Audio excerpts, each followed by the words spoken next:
ஒரு தேள் ஓடி வந்து, ஆமை அண்ணா, நான் அவசரமா அக்கறைக்கு போக வேண்டியிருக்குது. உன் முதுகில் ஒரு ஓரமா இடம் கொடுத்தீனா நான் பாட்டுக்கு அமைதியா அக்கறை போய் சேர்ந்துடுவேன் என்றது. பாவமாக இருந்தது.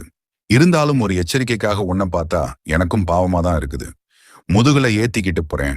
ஆனா வழியில ஏதாச்சும் சேட்டை கீட்டை பண்ணினேன்னு வச்சுக்கோ. சரியா? முதுகில் ஏற்றி கொண்டது. தேளும் சந்தோஷமாய் ஏறிக்கொண்டது. சிறிது தூரம் போனதும் தேளுக்கு ஒரு சந்தேகம்.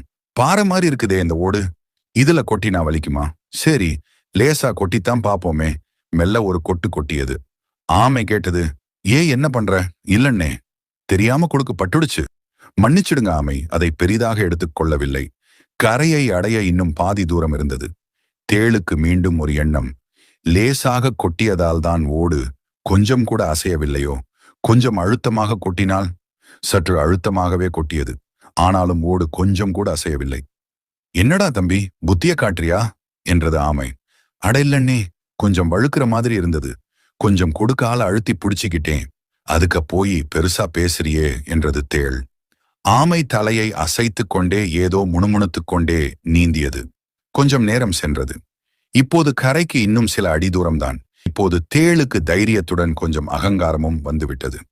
நான் கொட்டுனா எவ்வளவு பெரிய எரி ஓடும்? சின்ன மிருகமா இருந்தா வாயில் நுரை தள்ளி செத்தே போகும். இந்த தம்மா தூண்டு ஆமை பயல் அசையக்கூட மாற்றானே. இதோ கரையும் நெருங்கிடுச்சு. கடைசியாக ஒரு தடவை கொட்டி பார்க்கலாம் என பலத்தை எல்லாம் திரட்டி அழுத்தமாக ஒரு போடு போட்டது. ஆமைக்கு இப்போது கோபம் வந்தது. நீ சரியா வரமாட்டே போலிருக்கே என்றது. தேளுக்கு கரையை நெருங்கிவிட்ட தைரியம். பிறந்த நாள் முதலாவே கொட்டி கொட்டி பழகிட்டேன்.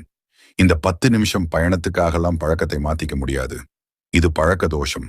நீதாம்பா கொஞ்சம் அனுசரிச்சு போகணும் என்றது. ஆமை சிரித்தபடியே சொன்னது, உனக்கு இருக்கும் பழக்க தோஷம் மாதிரியே எனக்கும் ஒண்ணு உண்டு. அது இதுதான் என்றபடியே நீருக்குள் மூழ்கி எழுந்தது. எழுந்து பார்த்தால் முதுகில் தேள் இல்லை.